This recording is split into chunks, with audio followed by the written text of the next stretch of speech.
chatting to each other. Sweet. Nice when technology works.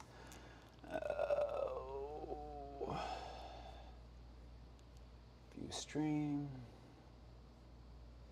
That'll be popping on in a second here.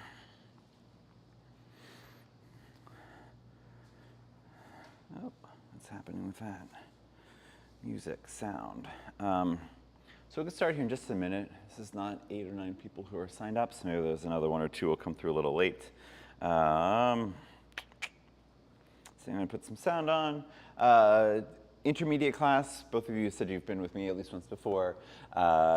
Maybe not. You were on Monday nights. This is your first intermediate class with me, right? Monday at noon. Oh, not, all right. Oh, all right. I was like, wait a second. There was somebody there on Monday, though. So welcome. Is this your first, have you done intermediate class before? Anything that was called that? All right, cool. And how about for you? Yeah. All right, cool. Welcome. I'll get you some things here while I'm still chattering away. For me, I'm on camera, so I don't move around a lot. That's also true when I'm not on camera. Would you like a strap or anything? I don't have anything built in specifically, but there's a possibility of it with like pigeon pose with a back bend. Awesome. If you do want adjustments or something doesn't feel right, feel free to pause me, ask for some support. I do have some sort of expectation, whatever the heck that means, that we have some awareness in our bodies and our practices and where we're doing. I'll come and get you some other things as well, blocks and straps. Thank you so much. Yeah? All right, cool. Oh, all right. So when I'm thinking of intermediate classes, there's certainly an understanding that we have in our body about the transitions. Some deeper stuff here is possible with breath work at times. I certainly don't always say it, but when I do, and true always, about coming into, I said I was going to get you those things. I lied. I said I was going to get you those things, and I didn't get you a strap. I just thought, because my friend is coming, she's going to be a little late. Oh, all right. Thank you. Words. They kept leaving me even as my brain moved on. Understanding about your own practice, breath work, so the possibility for sure of doing ujjayi breathing on your own. I do give a lot of cues with the breath. I think those are very important. I think that's true across all of the practices here. If you're newer to me, the same thing is true about taking care of your body, about listening to your body, and not having to put ourselves in precarious positions or things that just don't feel good for our body. There is no requirement to do so. There you go.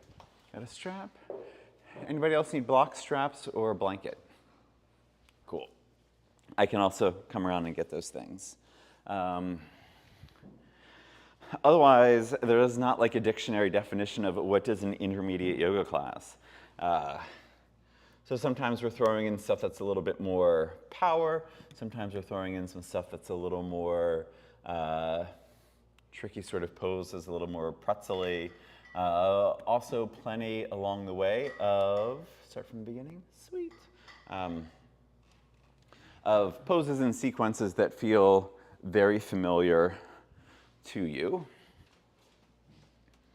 And there's always possibility when I am moving into deeper sequences for things that don't feel right in your body for you to say, you know what, I'm going to not take all of these progressions. I'm going to welcome. You must not have a meeting today. You have a meeting today, I'm sorry.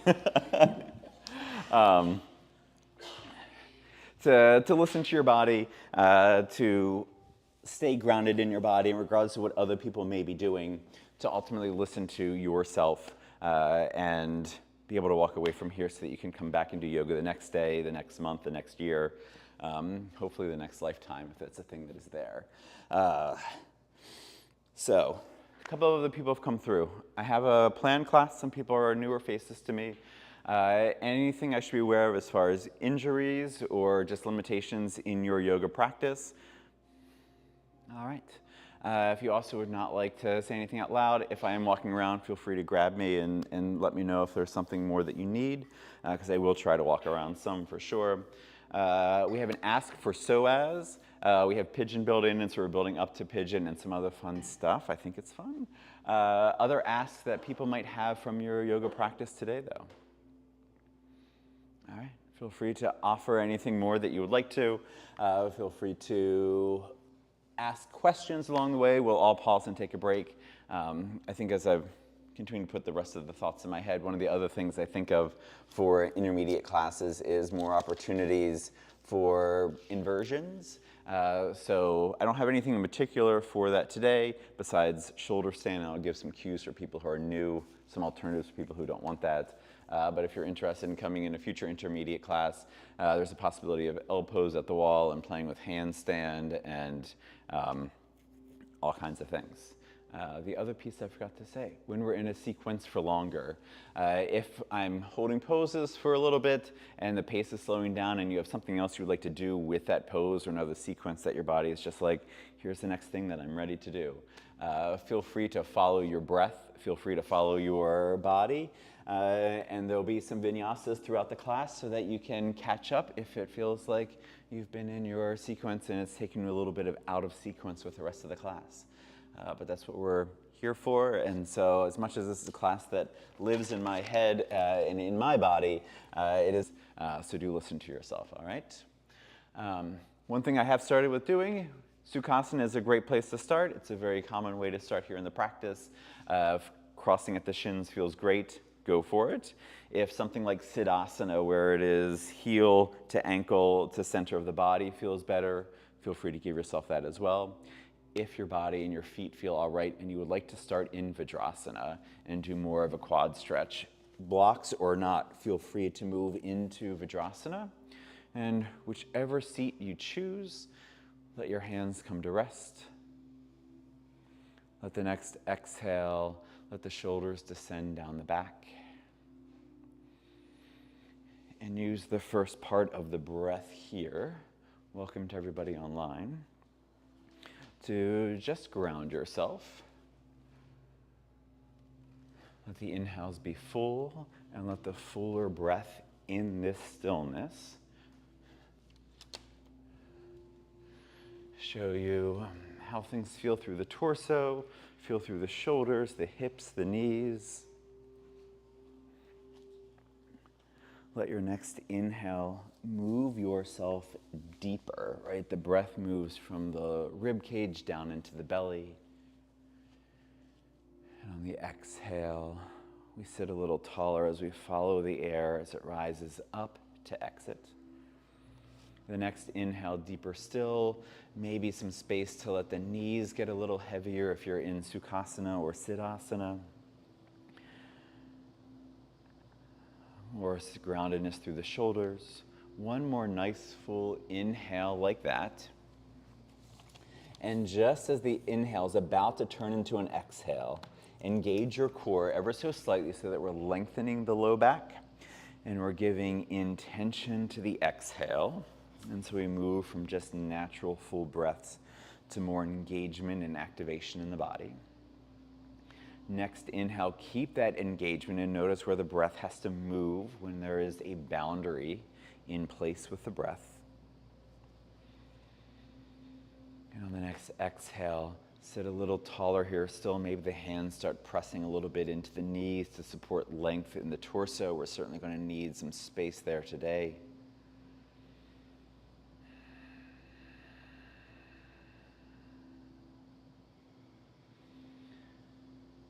And as the next breath moves in and down with that little bit of a boundary, if that's right for you here today, you can either bring your hands to heart center, you can bring one hand on the heart, one hand on the belly, or you can just keep the hands resting on your thighs or your knees.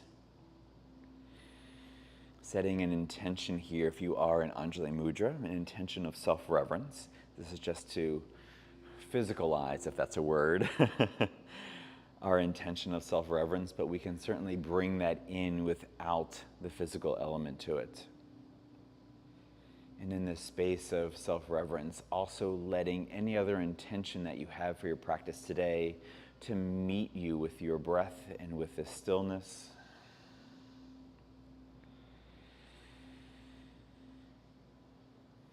And with your next in-breath, following the channel of the breath, let the hands release back down to the lap as the belly expands. Lift the chin, lift the eyelids. For those of us, we're all going to catch up, don't worry about it. For those of us in Sukhasana or Siddhasana, we're going to take both of our feet further out to come into Baddha Konasana. And if you've chosen to take Vajrasana, you can come forward to tabletop and do a little bit of cat-cow stretching. Everyone else who isn't doing that will catch up to that, and you will move to the next thing, and we'll all be in sync eventually. Thumbs along with the fingers as we take hold of the tops of the ankles, letting the knees be heavy, intentionally pressing the balls of the feet into each other, intentionally hugging knees to the hips here as we draw shoulder blades onto the back to pull us forward ever so slightly. Either making some little movements through the legs to continue to warm up the hips, or depending on how it feels in your body, just letting both knees reach wide and press down, allowing yourself to tilt forward ever so slightly. As the feet press into each other, as the knees hug in toward the body, as the core stays engaged, we find a little more length here. Because we've all chosen to get started here in Baddha Konasana, if Ujjayi breathing is part of your practice, we have warmth and we have humidity, which means that won't have some of the effects that it can on the nose and back of the throat in drier, colder moments. And you can continue with Ujjayi breathing throughout the practice. And if you notice that you've disconnected from it or lost it, return to it without any judgment, because most everybody loses it as they get into the flow. Good. From our Baddha Konasana, some of us may choose to take the feet a little wider out. We're going to come into a little bit of a twist here. I'm going to bring both arms up and overhead, being mindful about the core staying engaged. So on the inhale, if you're making that Ujjayi breathing sound, find length, a little bit of contraction through the front body. And on the exhale, left hand finds right knee, shin, or ankle, depending on how much of a twist you would like. And on the exhale, either right hand reaches back or right fingertips find the floor to support length on the back body and in the spine in general. Without the shoulder climbing up toward the ears, you can draw yourself a little deeper into the twist. Now we have a different sort of boundary with the breath. Where does it have to move?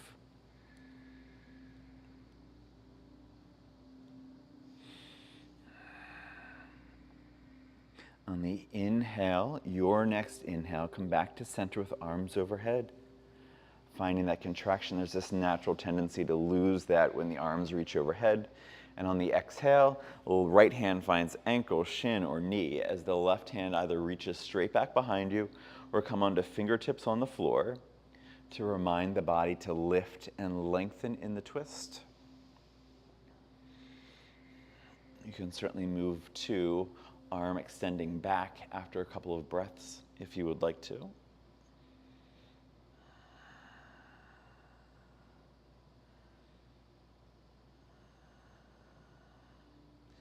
Inhale, coming back to center, arms overhead once more.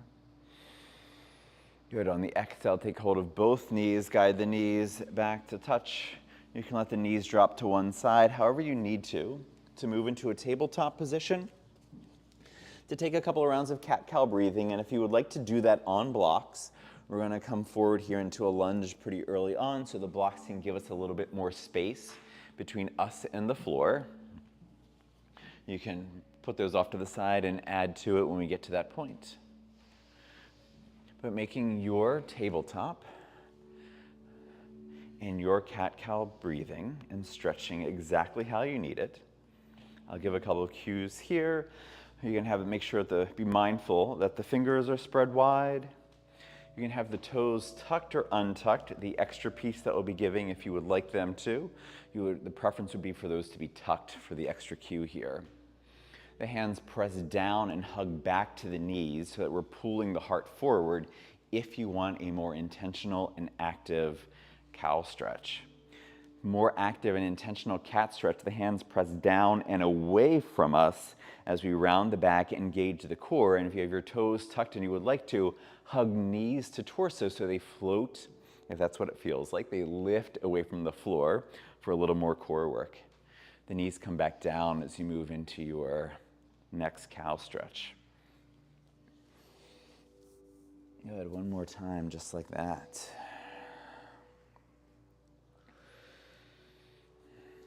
Wherever you are, as you get into your next cat stretch, our inhale will bring us back to neutral. Maybe we make use of the blocks at this point, lowest, medium, even highest setting if you would like to.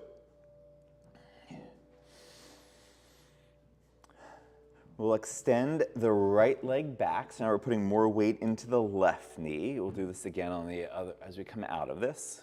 But starting here with stretching, extending that leg, then bending the knee deeply, heel to sit bone. Start to draw knee to chest as you come into like this sort of core plank with the knee down. And you can, with the blocks, giving you more space, either take a big step forward with that right foot. You can lift the left knee to give you even more space to step that right foot forward. Left knee comes back down. Maybe back knee moves a little further back. Either staying low here, putting a lot of pressure, a lot of weight and intention into that right big toe ball mound. Inner thighs hug to center, back knee and front foot hug to center, and maybe on the inhales, you continue to push into the right foot. Reverberate, reach, lengthen up into your low lunge or Anjaneyasana. Just for the possibility of an interest in back bends here already, turn the palms forward, hook the thumbs. If the biceps are framing out the ears, we want to keep that as we start to lift through the heart, keeping our core active. We don't have to go back very far because it's early, but you may have been born this way, as we like to joke about sometimes, and it's just I can do this first thing in the morning. On the inhale, come back up. Frame out the foot using the blocks if you would like to. Lift the back knee if that makes it a little easier for you to lift the right foot. Extend the right foot back. Find yourself in plank, whether you're on blocks or not. Knees lower down. Right foot extends back, this time keeping the right foot on the floor, so we can press back through the heels. Or heel, but all of us together, heels, plural. Inner right thigh keeps lifting. Core stays strong here so the hip doesn't try to lift very much. And on the next inhale, coming back to your table. Inhale, lifting and extending the left leg back.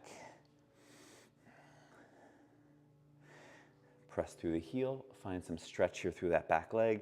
Then the knee bends, heel to sit bone.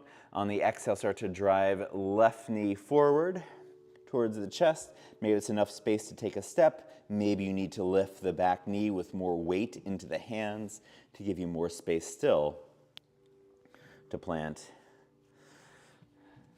the left foot now. Everything from the first side. Find that stability and that strength to continue to adapt and make some changes here in this pose. And on the inhale, if you would like to, rising up, hooking the thumbs the opposite way, so the one that you don't typically put forward. Hands try pulling apart. That brings shoulder blades together, supporting the space behind the heart even more. And on the inhale, continuing to frame out the ears. Take the heart to the sky as little or as much as you would like to. Next full inhale comes back up. Frame it out. Lift the back knee. Take a big step back with the left foot. Plank here. Lower both knees. Then extend the left foot back, keeping the ball of the left foot to the floor. Getting a nice stretch through the back of the left leg. My calf is what I always feel doing this. Good. You can place your blocks to the side. Come onto the hands. Step the right foot back to plank. Some of us may choose to rise up into up dog, or we'll get there, into down dog, or if you would rather take puppy pose, knees come back down to the floor but further back, hips stay over the knees as we walk the hands forward for puppy pose. If that is better on the wrists, elbows, shoulders. But rather than having your gaze looking forward, and you continue to frame out the ears so we're maintaining neutral through the back. Whether you're in down dog or whether you're in puppy pose, really breathe into that mid-back. Be active with pushing the hands down. If you'd like to take three-legged dog on each side, give yourself some space to make some early movements that feel necessary. We'll intentionally open those hips a little bit more here before long.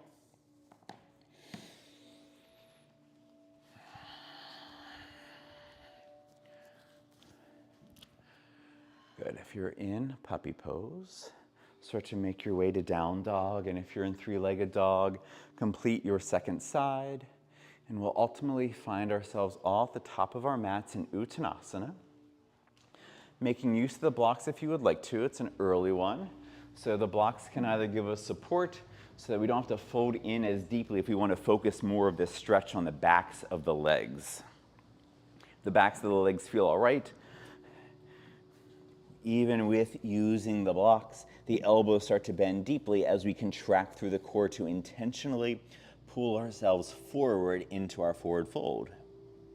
Maybe the knees start a little bent. Maybe after another breath, you're able to push and send the inner thighs back without the hips moving back for a deeper Uttanasana.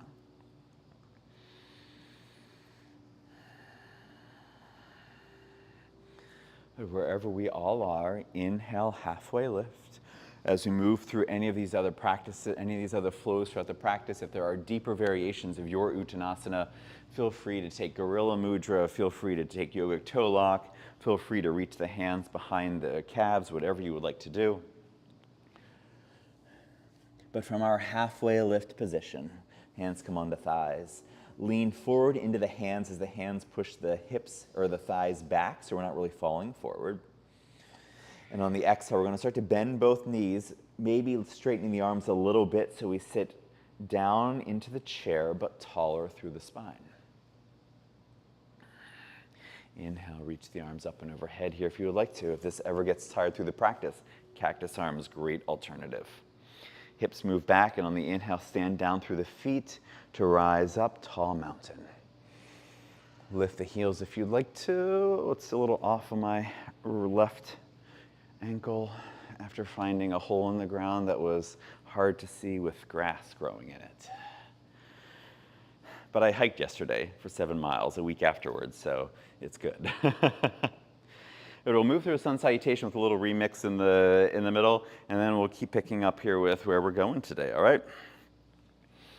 With the palms spun forward, shoulders up toward the ears, and then down the back. Find this expansiveness and openness through the chest. Inhale to reach up as you sit down into the chair. A little deeper, noticing whatever differences might be there of lowering down into it instead of rising up into it. And on the next inhale, we stand back through tall mountain, hinge from the hips, reach forward, fold in. Your Uttanasana just for a breath. Inhale to come up just enough so you can step one foot back and then the other.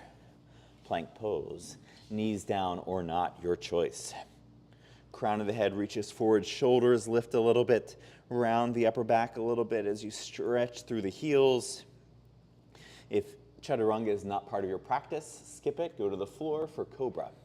Otherwise, start to tilt forward onto the tippy toes as you bend the elbows, pushing into the floor so we're not collapsing down. Keep the shoulders lifting. From your Chaturanga, you can go to the floor for Cobra or untuck the toes in your Chaturanga and rise up for Up Dog. Good. Exhale back to the floor, Chaturanga. If you're here for a little extra, push down into the left foot. Let the right foot float away from the floor. Point the right toes away from you and push up from your Chaturanga into three-legged plank. Back to three-legged down dog. And for those of you who are in down dog, come into three-legged down dog on the right. And on the exhale, take a big step forward with the right foot. Crescent lunge. So we were in Anjane before. You can lower the back knee down if you need to. Inhale to rise up. 2 variations for a twist. 1, left hand to the floor, right hand to the sky. Gives us an extra point of contact and stability for the floor. Blocks are great as well. If you would like to, right hand reaches back, left hand reaches forward, inner thighs hug together to stay balanced with just 2 points of contact to the floor. Nice, wherever you are. Next, inhale, back to your crescent lunge. On the exhale, frame it out, step back, down dog.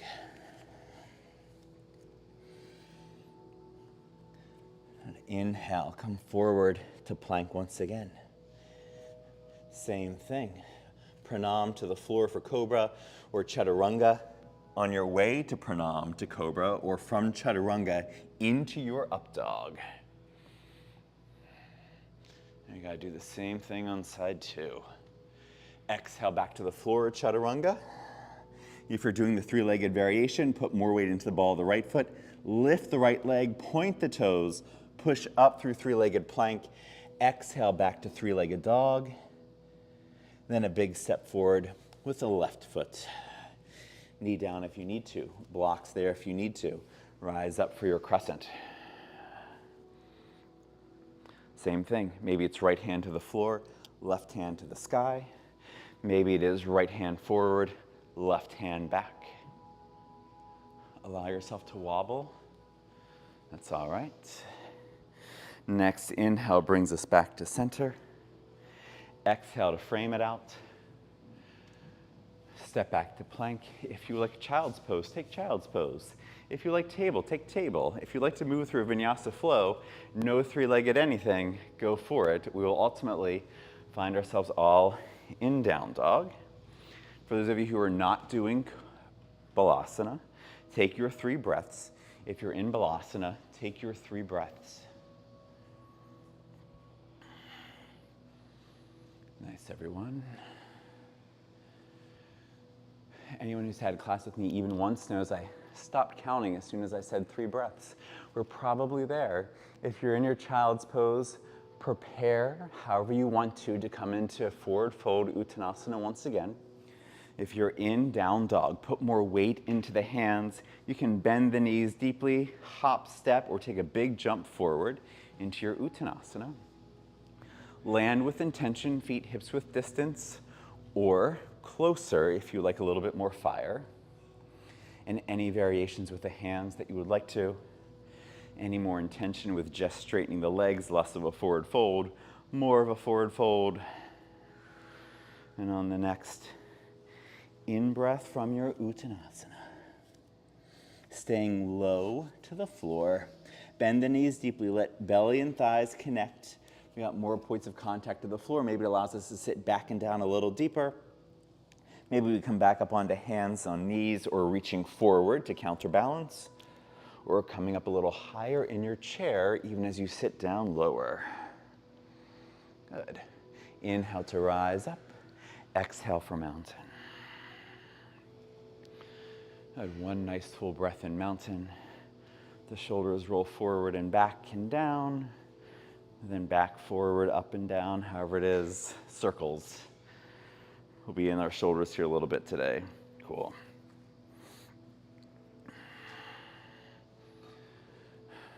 On your next inhale, as we reach up, sit back and down into your chair. We're going to put more weight into the right foot. On the inhale, lift left heel, maybe left ball of the foot, maybe left foot as the knee hugs in. Knee opens wide to bring ankle onto thigh, figure 4. As soon as you do so, really activate and engage that left foot. Let the knee be heavy. And on the exhale, hands can come to heart center. You can stay more upright. You can come out of your chair with figure 4. You might start to bring forearms to the shins in your figure 4 chair. Keeping the heart lifting to the thumbs. Transitioning here on the inhale, coming back up. Oh, someone's thinking about where we're going today. We're in it. All right, so let's pause for a second. I caught it. I was like, we're gonna get there. That's great. We're gonna have a more even flow next time on the other side. We'll sit down just a little bit back into chair. Can we find that figure four for just a second? We're going to move into tree. If you don't want to do this version, just come into tree yourself. Left hand takes left ankle. As we start to stand through the right leg, bring your left foot into your tree leg. That foot pushes into thigh, thigh presses back into foot. As you find stability, you can bring hands to heart center. You can reach hands wide, you can reach hands overhead. Whatever feels nice in your tree.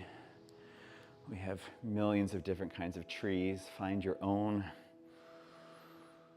Good, nice.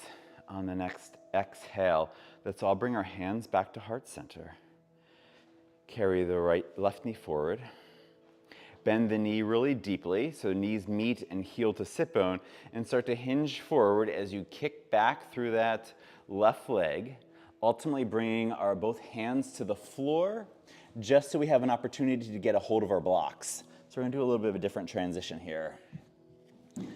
The blocks or hands to the floor, depending on how it is for your body, is gonna help give us the space that we need to. So in our Warrior 3 with support, some people may wanna come out of the supported variation. We're ultimately gonna come back down to right hand on the block. But you can reach right hand back. You can reach left hand back like airplane wings with the heart reaching forward and the inner thigh lifting on that left leg. Nice full breaths in. On your next exhale, bring at least the right hand back to the right block. Actually, let's bring both hands back to the block. That'll make more sense here. We want to take this right block wider than the mat and forward. We're going to transition into half moon here pretty early. Let that right knee bend as much as you need to. That frees up the hips a lot. Then we start to stack the left hip over the right as that hip opens. Keep that left foot active. Maybe left hand starts to reach up. Anyone who's been in class with me before, if you would like to play more with balance here, instead of that block wide, you can slowly move that block toward being in line with the toes. Good, we'll give a couple extra points here for people after we come down. On the exhale, come back down, both hands to blocks, both feet to the floor. Come on up to stand. So very common, just something to be aware of when we're in this. This foot that is our grounded foot has a tendency to move when we start to open up, and it can slide, and then we're doing internal rotation in a different sort of way. And so when we get a chance and we can look down and just see that foot, we want to see that the second toe is constantly pointing forward, so that this leg is as neutral as it can be in the hips for the possibility of hip opening. Ooh, geez, balance. It is, like I said, very common for the toes and feet to move around on the block. So you just want to keep an eye on where our foundation is. If we do it every once in a while, it's not going to kill us. If it's the only way that we ever do it, then our body is learning to support ourselves in some ways that might not actually be helpful through other transitions. So we'll try the second side on that now, all right? Have your, one other thing for some people who are newer, to me anyway, right? I was mentioning about balancing. So when we take the block wider and further forward, we have a much bigger triangle to support us. And the more the block comes to center, the more that we need to do really good core work to keep ourselves balanced. And so starting wider, not too wide, but just wide enough, right? The Goldilocks part gives us some space to slowly come into a place where we have everything over like a 2x4, or one of those lines that people walk across that is just nerve-wracking to even consider. So we'll try side two. Any questions or anything? All right, cool. So we'll start in chair. I will have a cleaner transition here through chair. Find yourselves wherever you need to be at the top of your mat in your chair. People are ready to go today. Good afternoon. More weight into the left hand as we reach arms overhead. Lift right heel, right ball, right knee.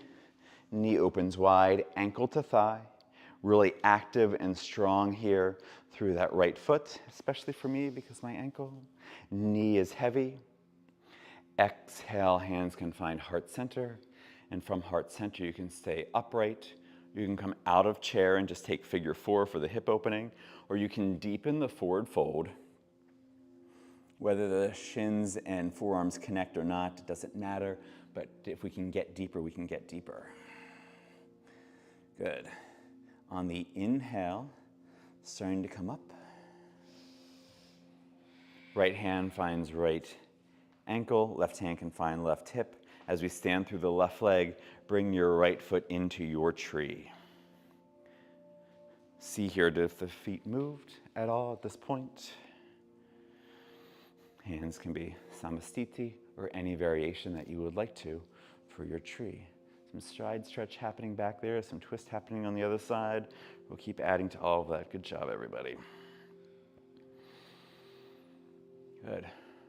We don't want to be in here for too long. So, the next inhale, bring our hands back down to heart center if you had them anywhere else. Carry the right knee forward. Bring both knees to meet and bend the right knee even more. And as you hinge from the hips, kick back. Maybe all of us bring our hands down to the blocks to start. Maybe some of us bring our hands back down to the block to start. In the transition, when we got our hands down though, how is our standing foot? You can move to airplane wings in your warrior 3 for just a breath or 2. Before getting to a place where we at least bring left hand back to the block, depending on where your balance is, maybe right hand to the block as well. Take that left block wider than the corner of your mat and just a few inches forward, and to see how that feels with a reach with your body.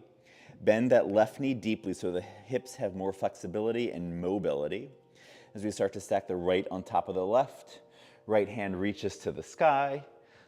Keep your gaze down at the floor. Take a look at those toes.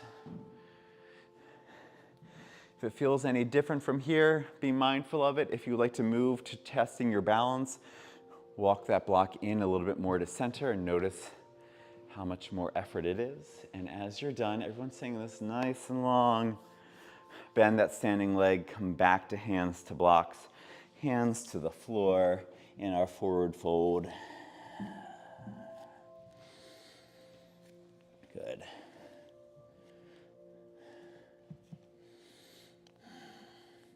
Inhale to lift just enough as we ground the right foot down to take a big step back with the left. Spin the left heel down, warrior 2 through the legs. On the in-breath, the left hand leads the way as we rise up. Heel to heel if you need it. Heel to, or even wider for that front foot if you need to. Again, if you're playing with balance, take a look. What does it changes when you do heel to arch of the back foot? That back knee is not locking out.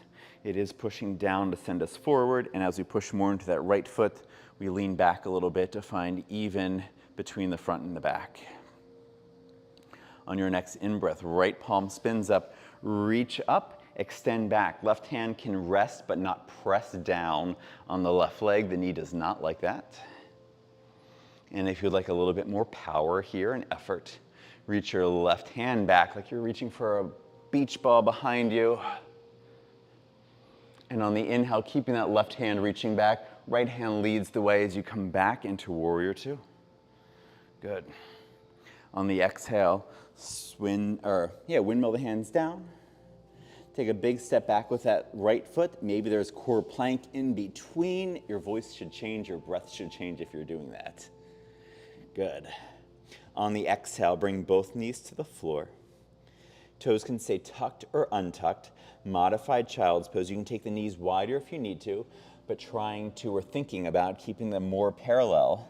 Sit back and down into your modified child's pose. Palms are pressing down so the wrists are strong and the forearms are lifting and the armpits and the shoulder blades are rising up. For a different transition into Cobra, we're going to lower down into it instead of rising up into it. If that does not feel good, you're going to come into Pranam and rise up into your usual Cobra pose. But from your child's pose here, the hands press down and hug back to the knees as you push into the tops of the feet so you're pulling yourself and pushing yourself up to table. As the shoulders start to come forward of the wrists, start to bend the elbows, shoulders down the back, heart stays lifting as we lower thighs to the floor, hips to the floor. We'll do this on the second time so you can measure out your child's pose a little differently if you need to.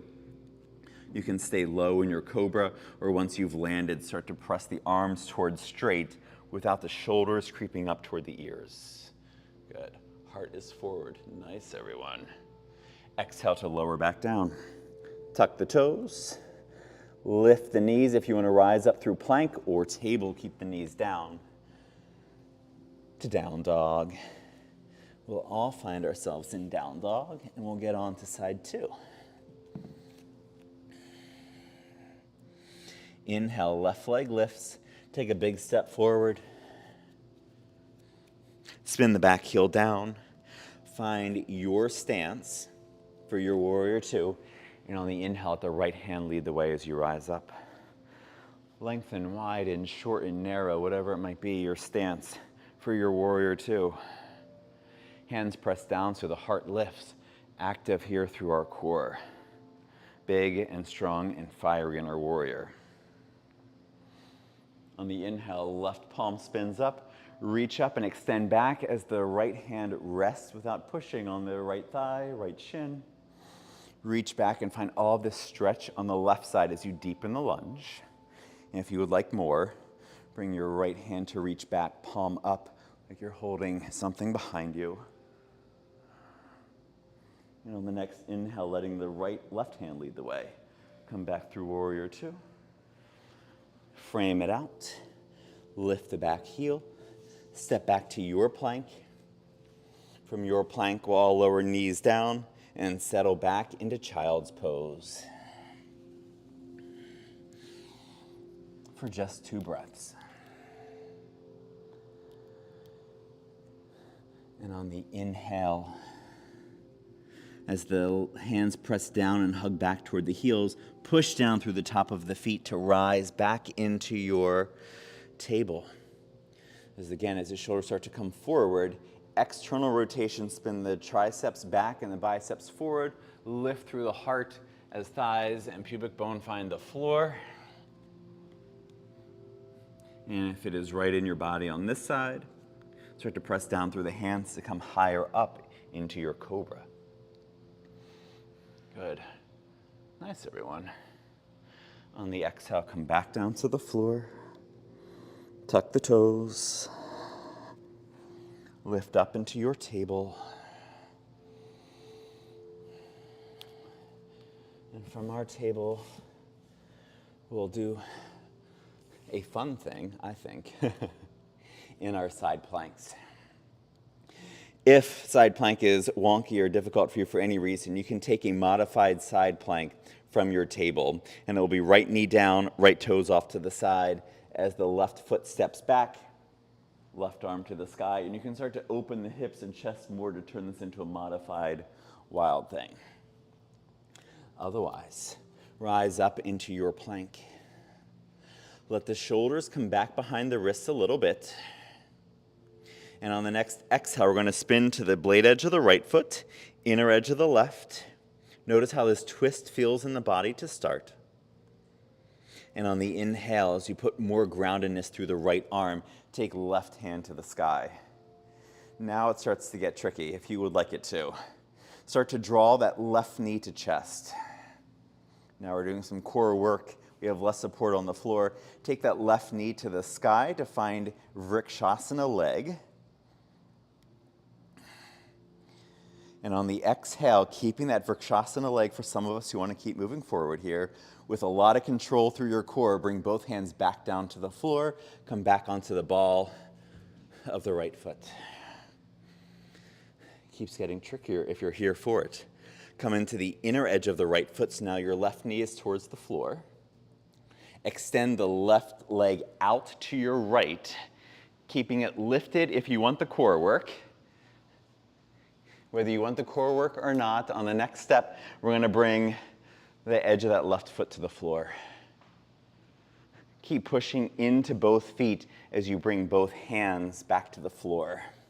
So now we're in a very wonky warrior three triangle leg thing. We're probably feeling that through the low back, maybe through the outer hip here, maybe some of the psoas.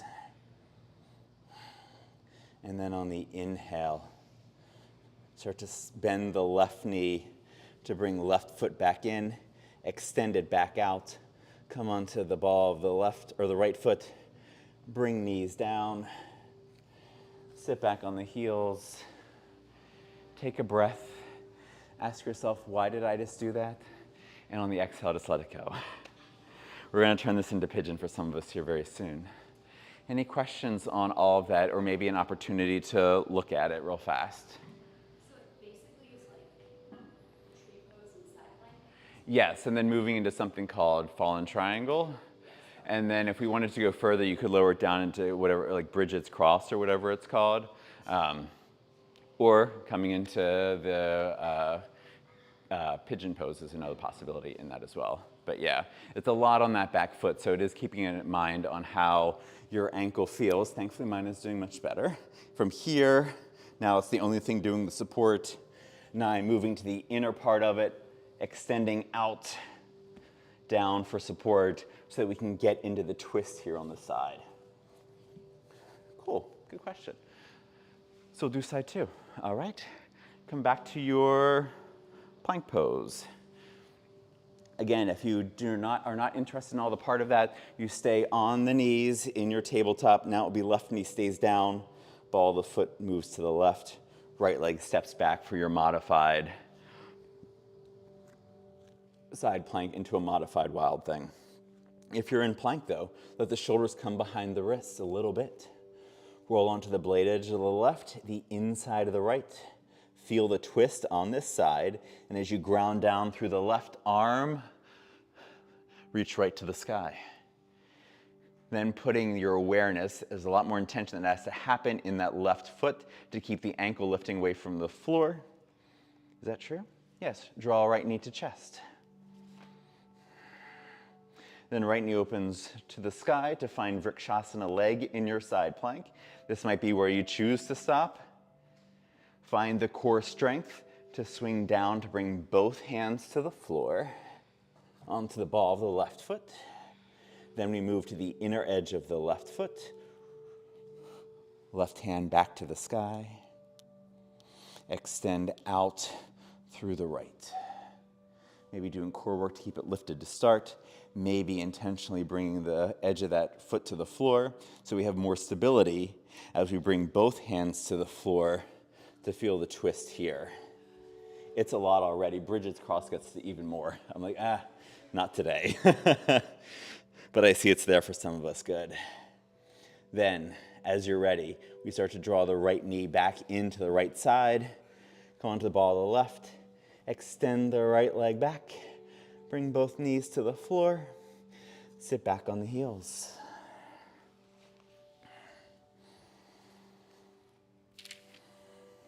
Man, this is the danger. I could just teach this for another 30 minutes. Let's see where we were getting to. I think it's still going to be good for your psoas ask. I don't want to rush through it, but we can make our way through it here. I was thinking of, and so for some of you again who are newer, I kind of find a pose that I find different ways of working with and doing some other things with across the course of the month.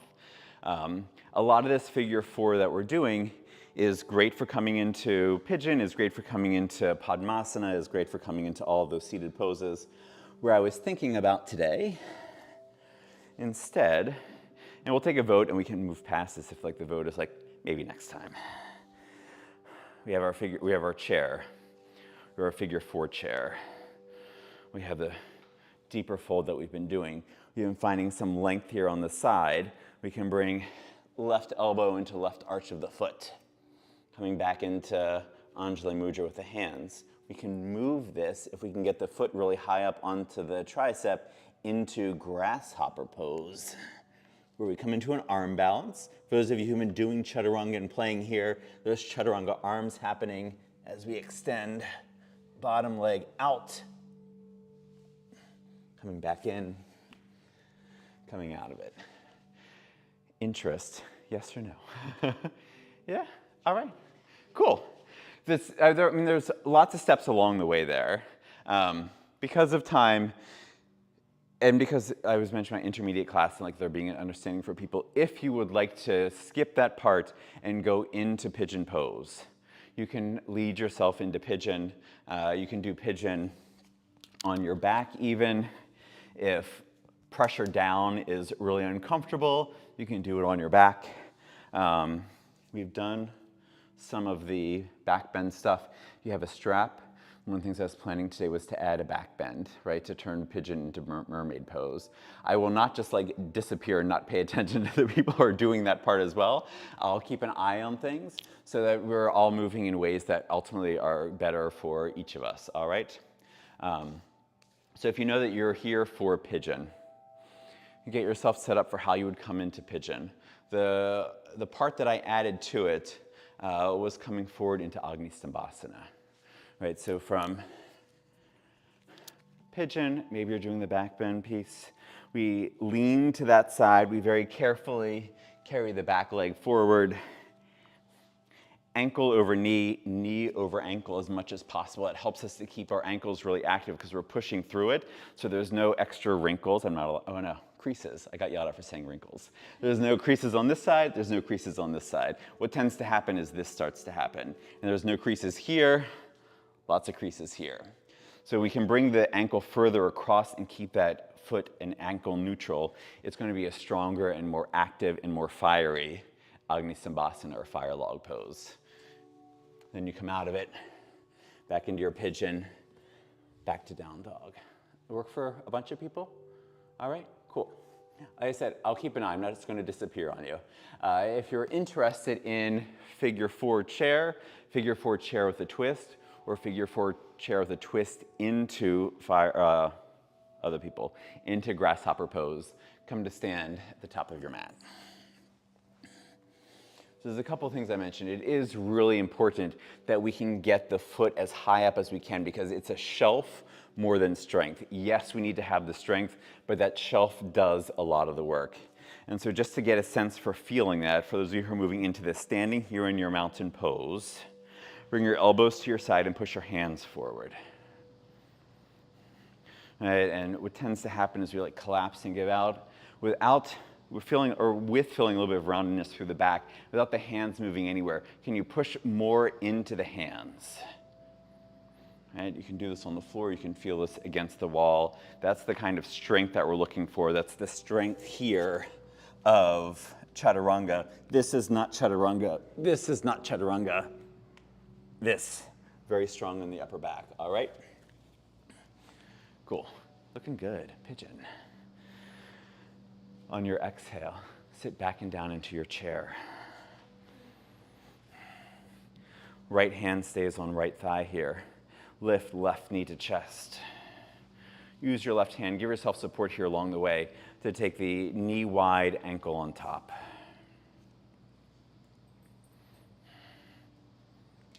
Right on time. Good, sitting a little deeper into your chair, finding samastiti through the arms. Right hand takes left ankle or left heel. Reach the left hand to the sky. Find all this length on that side. Make a fist with that hand, and as you pull down like you're doing a pull up, start to twist through the torso to bring elbow to connect to arch of the foot. Just notice how much that is already. You can stay here and bring your hands to Anjali Mudra. You can, with your next exhale, lean deeper into the twist so the foot comes higher up on the tricep. Bring your left hand to the floor or fingertips to the floor for balance. We have to bend that standing leg so we can bring the right hand to the floor. We have to walk those off to the side a little bit so we can bring the hands fully to the floor. Active, strong hands, just like chaturanga.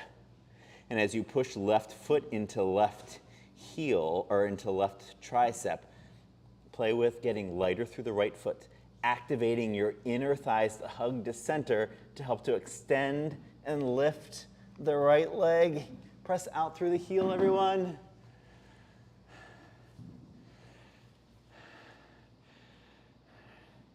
Nice. Even if you get both hands to the floor and that foot is on your tricep, you're doing a hell of a lot of work. I don't have to tell you that, right? You feel it. Good. We got to try the other side. Nice with use for the blocks to give you some support around that as well. It's also a pose we'll probably play with where you can rise up into it, but right now the theme here for today has been lowering down instead of rising up. Good. We'll do the second side as you're ready. Find your chair pose. Oh, any questions on the first side though? I got time for questions. All right, cool. Nice with the block. You have a practice of this already, yes? No, I actually have not. Well, that was a great make use of it. Let's see where you came down. Let's just see if this gives anybody else extra cues here. It's on that side, right?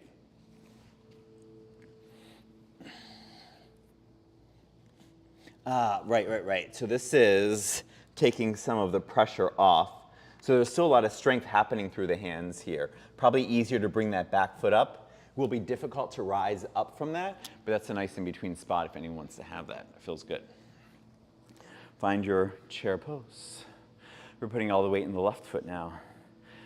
Be careful and nice with yourself. Take the right knee, help to guide it to rise up. Open the right knee, find your figure four. Notice how this feels on this side. Was a successful falling out? We were, let me not talk while we're all in this. I'll say something after this. Find your Samastiti Anjali Mudra. Really deep opening here and engagement on the right side.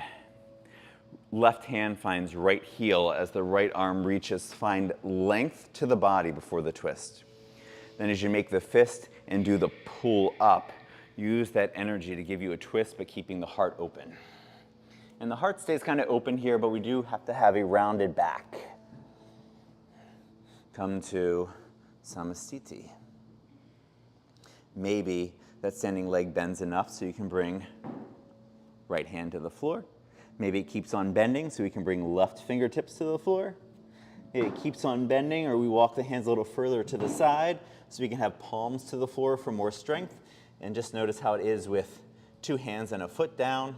Then we extend out through the left heel as we engage the inner thigh to lift into grasshopper. Good.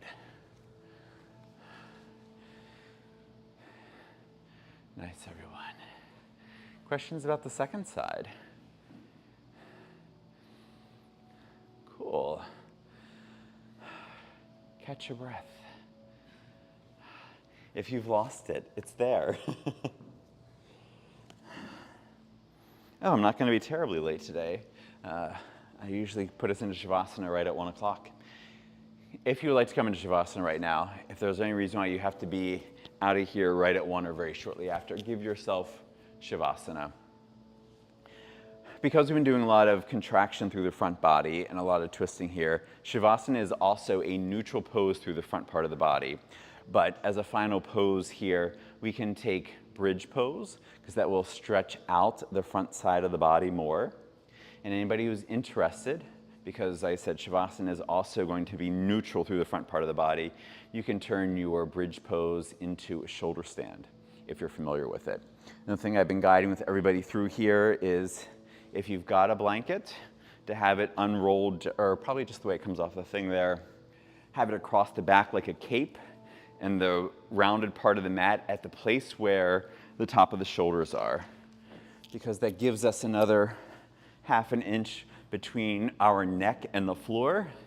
And if we're rising up into Shalabhasana, we definitely do not want the neck touching the floor. It's called a shoulder stand, not a neck stand. So if you don't need to have that, if you know and love a shoulder stand practice, feel free to do that. But we at least all start in bridge pose for those of you who are at least here for one more pose before your Shavasana.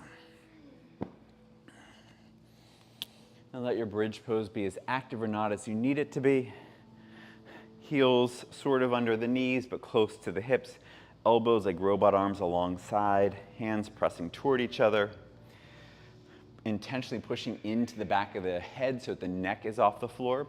We never want to tuck the chin, but as we rise higher up into our bridge, the chest is going to lift toward the chin. Once we have our foundation set up, we push down into the feet to lift the hips. We push down into the triceps to give support to the lift and to give some good integrity to the upper body. We push into the back of the head just enough to feel engagement all through the length of the spine. When we think of bridge pose, we think of the entire shape of the body. But bridge pose is about the throat chakra, it's about the neck. And so even though the whole rest of it looks like a bridge, the bridge is really the head pressing down, the back of the shoulders pressing down, so that there is a lift, a bridge where the throat chakra is, that we could run a hand under the back of our necks. And you can, again, make this more active. If you want to, you can extend the arms in your bridge so you have the entire length of the arms to press down. You can hug the shoulder blades closer to center and not down the back. As you interlace the hands to press those into the floor. And we're just here coming on to 1 o'clock. Have a good day. When you are ready to lower down from your bridge for your Shavasana, if you took shoulder stand, be mindful, just try to give yourself a few breaths in Matsyasana or fish posture. It's a great counter pose for the neck. Or find whatever is your Shavasana. It does not have to be even across the entire body. It's whatever feels like it will allow you to settle into full rest.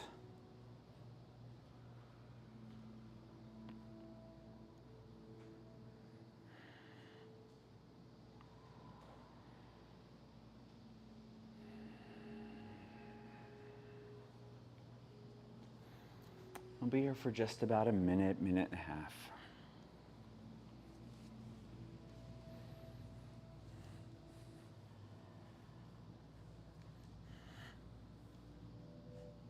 Have a good rest of your day.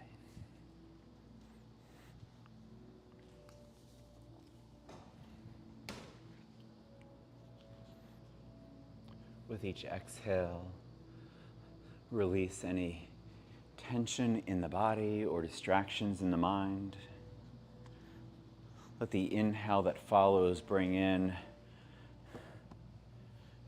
some cool, fresh air, life force, prana, whatever it is for you,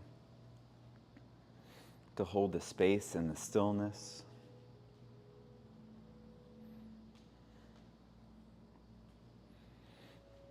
Maybe you find yourself becoming a little less aware of contact with your mat as your awareness draws in deeper towards your center and away from the boundaries, the edge of yourself and the beginning of the space around you.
Let your next breath be fuller and deeper than the last. And the next breath deeper still. Sending that deeper breath, that fuller breath down to the very edges of yourself, your fingers and toes. Making whatever sorts of little movements at the edges of yourself that become bigger and more intentional and more active, so that the movement and the fuller breath come back to a space of fully uniting breath, body, and mind all together on the mat here, all of us together. Whatever sort of bigger movements you would like to make, feel free to do so. I usually lead us with bringing the legs to touch and reaching arms overhead and stretching fingertips away from toe tips. On the exhale, stretching heels away from your fingertips. On the next inhale, toes away from fingertips once again. And on the exhale, curling into yourself, knees to chest, making a nice little ball, rocking and rolling along the length of the spine, whatever feels nice. Maybe you start rocking forward and back and roll right on up to have a seat, or roll off to your side. Depending on how you were on your mat, you may want to spin forward. If you're not looking at me when your eyes open, that's all right.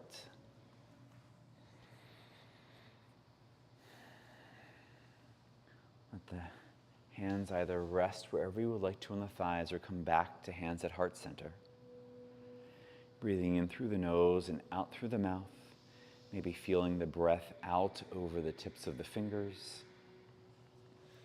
But each breath an opportunity to check in with yourself after 55 minutes of yoga, of mindful movement, to notice the subtle and sometimes not so subtle shifts and changes that happen through the asana portion of yoga, just one of 8 ways of experiencing and being in yoga and in union with ourselves and the world around us.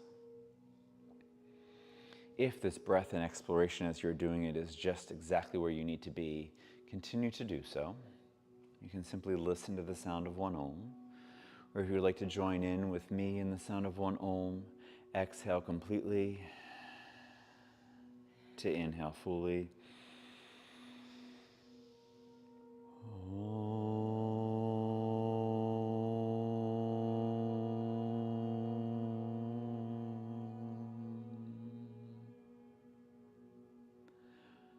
The light in me bows to the light in each of you.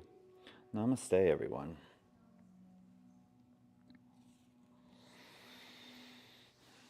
Thank you, everyone, for coming out today. You're welcome. I'm all over the schedule this week. If you haven't looked at it or seen the schedule posting, I'm here later this evening. It will not be the same class because it's a all levels class, and there's a demo person, I believe, here, so it'll be a little different. Thursday, I'm here for Alyssa's class at 6:30, so 75-minute class. Also not quite like this, but some of these things, because this was pulled from my all levels class on Monday.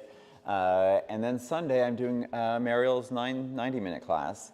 And I may find myself doing a Mariel because that's how I am, and I will struggle to stay in 90 minutes. But it'll be good, it'll be good. I think that one is virtual as well, so there's lots of possibilities for that. Later that day is the roll into rest with Adriana and Anisha, and I might need that after this past week, after the workshop on Saturday this past week, and then all of these classes. So roll into rest is Sunday from 1 to 3. Right after that is an immersion and 200-hour teacher training info session with both Adriana and Anisha. That starts, the actual 50-hour into the 200-hour begins on September 27th. This Saturday as well is also a Thai yoga massage and kids fun yoga with Sarah that's back on the schedule. I think it's once or twice a month, it seems like. Be well, stay safe, everybody. If you're any of these classes today or any class in the future, you can find me on Instagram at bsyogi215. You can ask for something in particular, and I can build a class around it so that, again, I'm not just coming in with the stuff that lives in my head and my body, but I can build something that speaks to the people who are coming and needing something a little different sometimes. You can also see lots of pictures of my dog. It's much more that than yoga these days. But be well, stay safe, stay cool, enjoy the heck out of yourselves. I look forward to seeing you, everybody, again at some point, either similar like this or me on the floor beside you practicing and having someone telling me what to do, which feels amazing sometimes. It was great seeing everybody today. You're welcome. Thanks. Such a contortionist. Yes, that is definitely a thing today. I invented that. I was like, oh my God. That was impressive. It's like, well, I guess the thing I was meant to say when I was like, I shouldn't tell a story while we're trying to get into this. I was at the I was in the flight school class this past weekend with Khalif, which was really cool, and so we spent a lot of time doing like side crow and side crow into like all kinds of things. So I was already prepared for all of this. I'm not going to ask us to get into grasshopper pose for the next month of classes, but there'll be some deeper twists, some different things with figure four. I think figure four is a great place to get people into like Padmasana more and such. So it'll get into there as people want to do it, but the things that we build into it will turn into some other poses as well. All right, cool. That's great thing. What's that? What was your name? Brian. Brian. And you are? Emma, this is Sarah. All right, Emma. Oh, right, yes, Sarah. And there was a Tara in here as well. Raha swears by the studio. She took me here one time. It was different. I liked it. It was different. It was a lot more like here.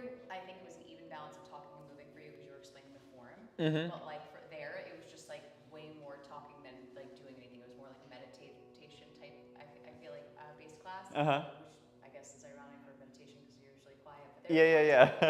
then she took me to the Bach bar for one that was supposed to go inside. It started to rain. And then Anisha, who's hilarious. I can't wait for you to take her. Great teacher. She's so great. Anyway, she was like, do any of you want to just like go out anyway in the rain? And, like, Raha and I shot our hands up. Everyone looked at us like I always say to her, like, we threw money into a fire, like, how dare you? We went up anyway, and the rain held up, and there was like a little drizzle in the middle of it. And like, I don't want to age myself. I have a little sister who's obsessed with the Lizzie McGuire movie, and then when she came out with that album, it was like Hilary Duff's like one banger. And somehow Anisha incorporated the lyrics from that Lizzie McGuire song into our flow. Oh, She was like, nice. "Let the rain fall down and touch my." It was so good. I only came here because I was teaching at 12th Street Gym, and the yoga teacher's there. Yeah. I used to work the front desk. Yes. 4:30 a.m. The yoga teacher, Lewis, was like, go do something else. He was like, go to a yoga studio and become a teacher. And this was one of the ones that had a yoga teacher training that was starting. And I came here, and there was like Wake Up in one other place, and I came here, and I had a class with Sue or Meryl or whoever it was, and I was like, I don't need to go anywhere else. This is my space. And so I never tried another studio. I stayed here for like 3 weeks. So I had a feeling for the teacher training, like jumped right into it, and I was like, this feels like home. Yeah. Oh my gosh. R.I.P. to 12th Street Gym though. I have so Yes. many memories. I literally worked there for years when Rick was there. Uh-huh. And when Rick left, and it was all about Frank. Uh-huh. And I love Frank and Juan, and like the two of them just like dominated. And when I heard about that developer coming in and finding all of like the license and Yeah. walls, which was accurate. It was an old gym. Yeah. Turned it into apartments, Sarah, but it wasn't just a gym. And It wasn't. It was definitely a community feel. It was such a community, and like I don't know. I've never found a gym like it. Call me crazy as a straight woman, but there's nothing like being a predominantly gay male gym over any of these straight gyms. It's just like, it will never be the same. And like I go in there and like just like walking past it, I used to run across the street to Charlie's Salon. And then it's a Taboo, and like now it's just all updated. It's hard. Change is hard. Yeah, I know they're trying to make something like public-ish in it, but I think it's just going to be stores. It's still not a space where people can just like come and hang out and like sit at the dining room area and like say hi to people as they come in and out. It was like it was a gem that people didn't really like. The other people didn't really appreciate. I was on vacation. I got the email message about it closing, and I was like, wait, this is a place where I work. What's happening? What's going on with the gym? And I came back, and it was like I was there for a few more weeks, and then it was done. Frank was so upset. He came up to me. He was like, half of the staff hates me because they had no warning. I had no warning. He was like, they asked me to warn Kirsten Noblet. I know took it like very personally. Yeah. And like, I don't blame her because that was her home. She was like the group fitness director. That was her whole life. Yeah. And it's just like when something like that's stripped away. Listen to me. I'm getting into it. I'm glad that I found a piece of like what was a part of is still a part of my life till this day. So many people I met along the way, memories, but Awesome. thanks for It was great seeing you here now instead. Have a great one. Let that finish up here. Oh shoot, sorry everybody, I was just chattering away. Let's exit out. Have a great day.